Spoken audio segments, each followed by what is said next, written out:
आचार्यम माम विजानीयान नावमन्येत कर्भिचित न मर्त्य बुद्ध्या सूयेत सर्वदेव मयो गुरु। गुरु तत्व के विषय में यह श्लोक है।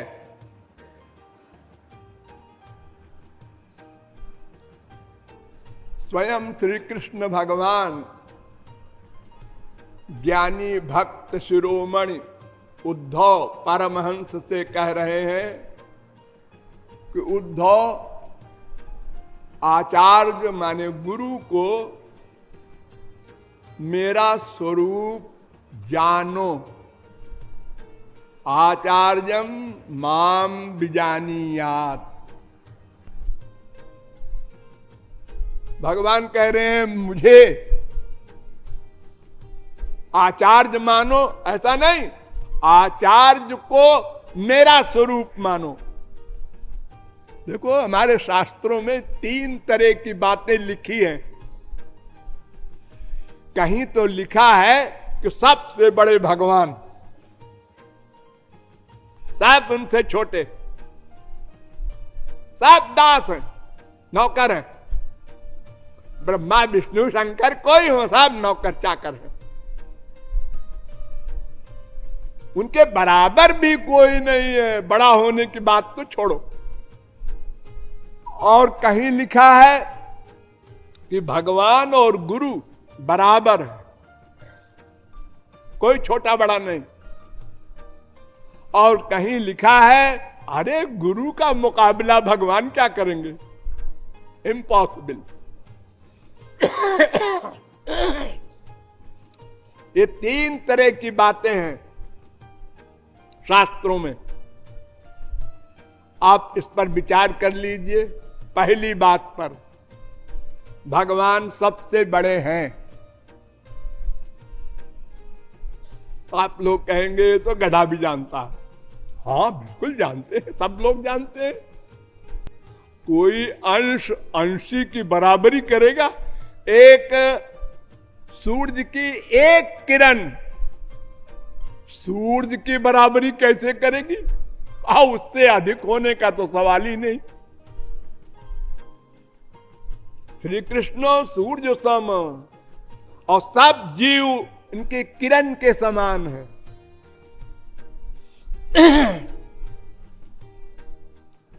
तो अंश होने के कारण अंशी का मुकाबला अंश नहीं कर सकता। क्षुद्र अंश। पादोस्य विश्वाभूतानि त्रिपादस्यामृतं दिवि त्रिपादूर्ध्व उदयित पुरुषा पादोस्तेहा भवत् पुनः। वेद कहता है ये सब अंश है। ममैवांशो जीवलोके जीवभूत सनातना, गीता का चैलेंज है। सब जीव मेरे अंश हैं। ईश्वर अंश जीव अविनाशी, चेतन अमल सहज सुख राशि। सब अंश हैं। और अंश अंशी के बराबर हो, ये तो पागल भी नहीं सोचेगा। अब दूसरा समझिए, भगवान और गुरु या महापुरुष बराबर होते हैं। हाँ, ये गुरु आया कहां से? गुरु नाम का कोई तत्व तो नहीं है। अरे 3 ही तत्व तो बता रहे हैं शास्त्र वेद। गुरु तत्व कहां से आ टपका? जो जीवात्मा परमात्मा को प्राप्त कर लेता है उसको महात्मा कहते हैं। पुरुष माने जीवात्मा, जो परम पुरुष को पाले वो महापुरुष हो गया, गुरु हो गया, उसी को बोल देते हैं। जो माया के अंधकार को समाप्त करने में समर्थ हो वही गुरु है। यानी जिसने भगवान को पा लिया है वही गुरु है। तो पहले तो वो साधारण जीव था माया के अंडर में। हाँ, एक दिन भगवत प्राप्ति किया, उस दिन से वो गुरु हुआ। तो भगवत प्राप्ति होने के बाद क्या होता है? भगवान अपनी स्वरूप शक्ति का आनंद और सर्वज्ञता का ज्ञान, यानी तीन चीजें भगवान के पास है, सत चित आनंद। ध्यान दो, सत माने सनातन भगवान, चित माने ज्ञान युक्त भगवान, कभी अज्ञान छू नहीं सकता, माया सामने खड़ी नहीं हो सकती। बिलज्जमानया माया परैत्यभिमुखे च बिलज्जमाना। और तीसरा आनंद, उसी को कहते हैं सच्चिदानंद। तो इसमें एक तो हम भी है, क्या? सत। तुम भी सत, हम भी सत, माने नित्य सनातन। वो भी नित्य, हम भी नित्य, वो भी चेतन, हम भी चेतन। दो बातों में हमारी उसकी बराबरी है, इसलिए हम कह देते हैं हम भी भगवान हैं। ये जो शास्त्रों में वर्णन आता है, लेकिन और बातों में बड़ा अंतर हो गया अब तो। वो सर्वज्ञ है, हम अज्ञ हैं, वो सर्वशक्तिमान है, हम अल्प शक्तिमान है, वो विभू है सर्वव्यापक, हम अणु हैं, वो एक है, हम अनंत हैं, वो पिता है, हम पुत्र हैं, वो भर्ता है, हम भृत्य हैं, वो अंशी है, हम अंश हैं, वो शक्तिमान है, हम शक्ति है। बहुत सारे अंतर हैं। तो भगवत प्राप्ति होने के बाद और सब अंतर समाप्त हो जाएंगे। अब वो जो ज्ञा है और हम अज्ञा है, तो हम भी ज्ञा हो जाएंगे, बराबर हो गए। अब सत और चित दोनों मिल गया। अब तीसरा है आनंद, वो भी भगवान दे देते हैं। ध्यान दो, दे देते हैं कृपा करके, हम कमा करके नहीं ले सकते। हम तो भिखारी हैं ना, भीख मांगते हैं, दे दो दे दो दे दो। अगर भीख ठीक से मांग लिया तो उन्होंने दे दिया। उसी को भक्ति कहते हैं आप लोग, भीख मांगने को भक्ति कहते हैं, सरेंडर कहते हैं, शरणागत हो जाओ, वो दे देंगे। तो अब आनंद भी उनका मिल गया, ज्ञान भी उनका मिल गया, और सनातन तो वो और हम दोनों थे ही। अब बराबरी हो गई, सच्चित आनंद। इसलिए वेदांत में एक सूत्र बना दिया वेदव्यास ने, भोग मात्र साम्य लिंगाच, यानी आनंद भोगने और ज्ञान युक्त होने और नित्य होने के दृष्टिकोण से हम बराबर हो गए। नारद जी ने भी कह दिया अपने भक्ति दर्शन में, तस्मिन् तज्जने भेदा भावात्। भगवान और महापुरुष में भेद नहीं रह जाता, भेद ही नहीं है। अरे वो दो है ही नहीं।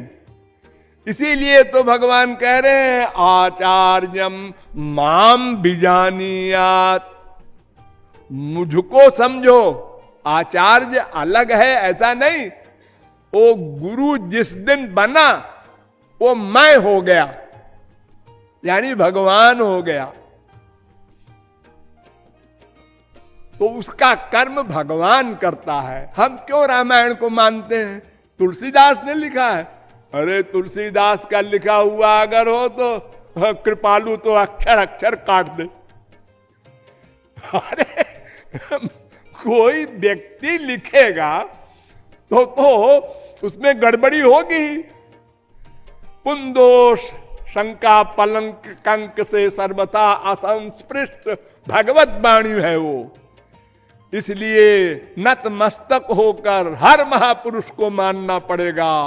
ये रामायण राम वाणी है, ये गीता श्री कृष्ण वाणी है, ये भागवत श्री कृष्ण वाणी है। इसलिए उसके मान्यता है, क्योंकि उसका वर्कर भगवान है। दिखाई पड़ता है वो है, लेकिन वो है नहीं। उसके भीतर बैठा हुआ भगवान गवर्न करता है। इसीलिए अर्जुन से भगवान ने बाहर से कहा, अर्जुन मार मार, सबको मार। देख, मैंने पहले सबको मार दिया है, तू तो बाण चलाए जाए से उठ पटांग। मारूंगा मैं, लोग देखेंगे तू मार रहा है। तो प्रत्येक कर्म का कर्ता जब भगवान है, तो भगवान का ये वाक्य उद्धव से कि आचार्यम माम विजानीयात, गुरु को मेरा स्वरूप मान, मेरे बराबर नहीं, मैं ही उसके भीतर बैठकर वर्क कर रहा हूं। फिर कहा भगवान ने, यस्य साक्षात भगवती,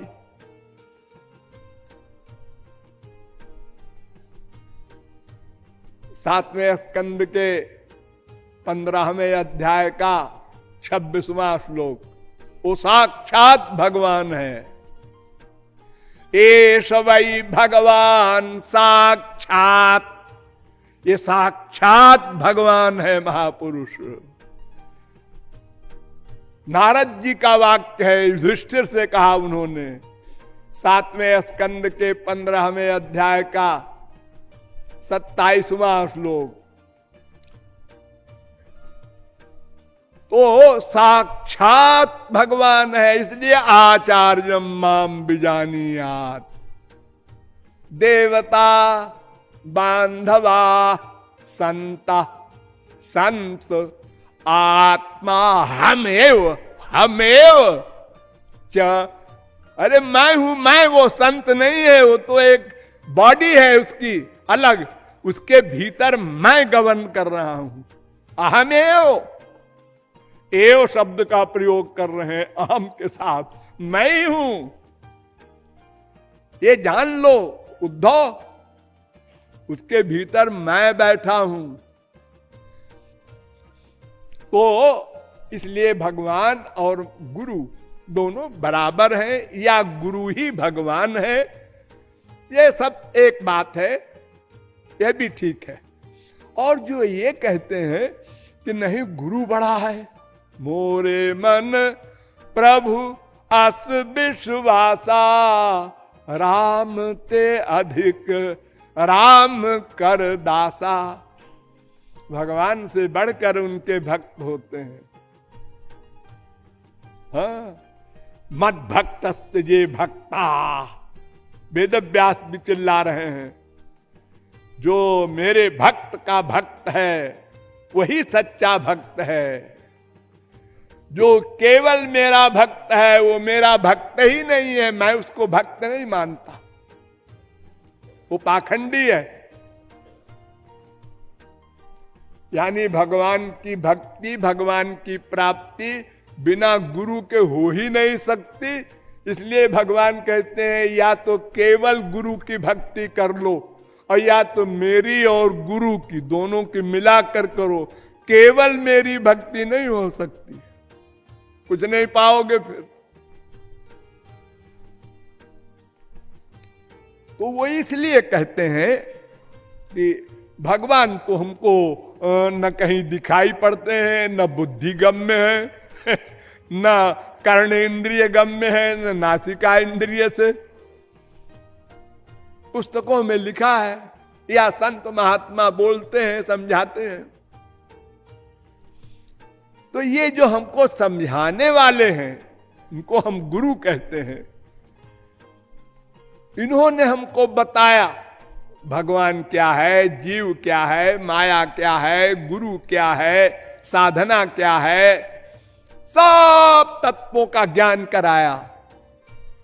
और हम अज्ञानी क्यों बने हुए हैं और हमें ज्ञान कैसे मिलेगा, हम आनंद कैसे पाएंगे, ये सब बातें गुरु ही बताएगा।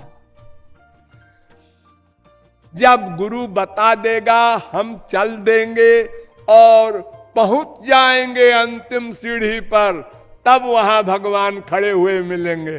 आइए आइए आइए, अभी तक आप क्यों नहीं हमारी खबर लिए? अरे भाई ऐसा है कि वो हमारे जन तो गए थे तुम्हारे पास ना। हाँ हाँ, वो तो बेचारे बड़ा परिश्रम किए, लेकिन आप, मैं तो जो निर्मल मन हो जाए, ड्राइंग रूम बिल्कुल खाली हो जाए, कोई न रहे, अनन्यास चिंतयन्तो मां, केवल मैं रहूं, इतना खाली कर दो, तब मैं रहूंगा। तुम माँ बाप, बेटा, स्त्री, पति और प्रतिष्ठा और सब संसार का गोबर गणेश भी रखो और मुझको भी बुलाओ, आ जाओ मैं नहीं आता ऐसी जगह। तो ये सब निकाले कौन? ये निकाले गुरु। ये भंगी का काम गुरु करे। ये शुद्ध करना अंतःकरण को, ये काम गुरु करे। तो काम की दृष्टि से, मतलब की दृष्टि से, स्वार्थ की दृष्टि से गुरु बड़ा है। बड़ा क्या, वो सबसे बड़ा है, क्योंकि हमारा तो कल्याण वही करेगा, भगवान तो करेंगे नहीं। अरे अगर साक्षात भगवान अवतार लेके भी आते हैं तो भी उद्धव से कहते हैं उधर जाओ। कहां? ओ गोपियां हैं वहां, वहां जाओ अंगूठा छाप गोपियों के पास उद्धव ज्ञानियों के नेता, उनको भेज रहे हैं श्री कृष्ण, क्योंकि वो ब्रह्मनिष्ठ हैं, भगवत प्राप्त महापुरुष हैं। वहां जाओ, उनकी शरण में जाओ, उनसे मिलेगा तुमको हमारा प्रेम, हमारे दिव्य दर्शन। यानी स्वयं भगवान उद्धव को नहीं दे सकते, सखा होकर के भी उनको भी भेजा गोपियों के पास। इसलिए काम के, मतलब के, स्वार्थ के दृष्टिकोण से हम लोग कह देते हैं कि गुरु बड़ा है, और बड़ा बड़ा कुछ नहीं है, वो तो गुरु बनाई है भगवान की कृपा से भगवान की कृपा न होती तो वो गुरु घंटाल रहता, गुरु कैसे बनता? मायाबद्ध रहता सदा, सदा से था ही मायाबद्ध। इसलिए तीनों बातें सही हैं। भगवान बड़ा है, ये तो सही ही है, और जो जीव भगवान को प्राप्त कर लेता है उस पर कृपा करके भगवान अपना ज्ञान, अपना आनंद दे देते हैं। इसलिए वो भगवान के बराबर हो जाता है और भगवान स्वयं गवर्न करते हैं उसके प्रत्येक वर्ग को मृत्यु पर्यंत। इसलिए वो भगवान ही कहा जा सकता है। और कार्य की दृष्टि से हम कह देते हैं कि वो भगवान से बड़ा है, अधिक इंपॉर्टेंट है। इसलिए जितने आराधना के योग्य आराध्य होते हैं, आराधना नाम सर्वेशम विष्णोराराधनम मतम, आराध्य सबसे बड़े श्री कृष्ण हैं। देवानाम अच्युतो यथा, भागवत कहती है समस्त आराध्यों में श्री कृष्ण अवतारी हैं, स्वयं भगवान हैं। बाकी सब उनके स्वांश अथवा विभिन्न अंश हैं, उनसे बड़ा कोई नहीं, ठीक है। लेकिन साधना करके जब हम उनकी कृपा प्राप्त कर लेते हैं तो उनके बराबर भी कहना ठीक है, कोई पाप नहीं है। लेकिन सदा ये ध्यान रखना चाहिए कि उपासना भगवान और गुरु दोनों को साथ लेकर की जाए। इससे जीव को कभी डाउट नहीं होगा, पतन नहीं होगा, बुद्धि लगाने का उसका वर्क जो आदत है वो नहीं होगी और जीव साधना में आगे बढ़ता चला जाएगा और एक दिन गुरु कृपा से, भगवत कृपा से अपने लक्ष्य को प्राप्त कर लेगा। इस प्रकार ये मंत्र कह रहा है, ये श्लोक कह रहा है कि आचार्यम माम विजानीयात नावमन्येत कर्हिचित। जब तुम मुझे मान लोगे गुरु को तो फिर अपमान की बात सोच नहीं सकते। भगवान का अपमान कैसे करोगे? अपमान तो अपने से बराबर या नीचे वाले का होता है, भगवान का अपमान करने की हिम्मत कौन करेगा? तो नाव मन्नेत माने भूल कर भी मन से न सोचना अपमान, और न मर्त बुद्धिया सूये, तो मनुष्य की बुद्धि मत लाना गुरु में। ये तो मनुष्य है जैसे हम हैं, ये भी खाता है, पीता है, हंसता है, रोता है, सब हमारे तरह इसके व्यवहार है, काम क्रोध लोभ मोह सब दिखाई पड़ रहा है हमको अपनी आंख से। थोड़ा हमसे अच्छा होगा मान लिया। ये जो हमारी मनुष्य की बुद्धि होती है, कृष्णावतार में भी हुई थी श्री कृष्ण के प्रति, रामावतार में भी हुई थी राम के प्रति, कि राम अपनी स्त्री के लिए रो रहे हैं, पेड़ों से पत्तों से पूछ रहे हैं, ये तो सर्वज्ञ भगवान है अगर, तो फिर इनको मालूम है हमारी श्रीमती कहाँ है, और फिर इनकी श्रीमती को हरने की हिम्मत किसकी है? लादिनी शक्ति तो इन्हीं के बराबर होती है। अनंत कोटि राक्षसों को तो जरा सा अगर लक्ष्मण ही इशारा कर दे तो अनंत कोटि ब्रह्मांड के राक्षस मर जाएं। फिर इतनी बड़ी उनके लिए मेहनत करनी पड़े राम को। तो हर अवतार में हमने बुद्धि लगाया, इसलिए वो बार बार हिदायत कर रहे हैं वेद व्यास, न मर्त बुद्धिया सूयेत।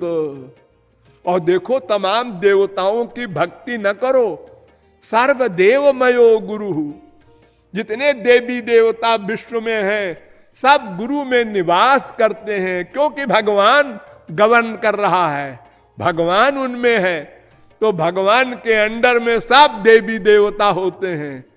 इसलिए अलग अलग देवी देवता के पास मत जाओ, केवल एक शरण्य गुरु की शरणागत हो करके अपना लक्ष्य प्राप्त करो। ये इस श्लोक का साधारण संक्षिप्त अर्थ है, डिटेल फिर कभी। बोलिए लाडली लाल की।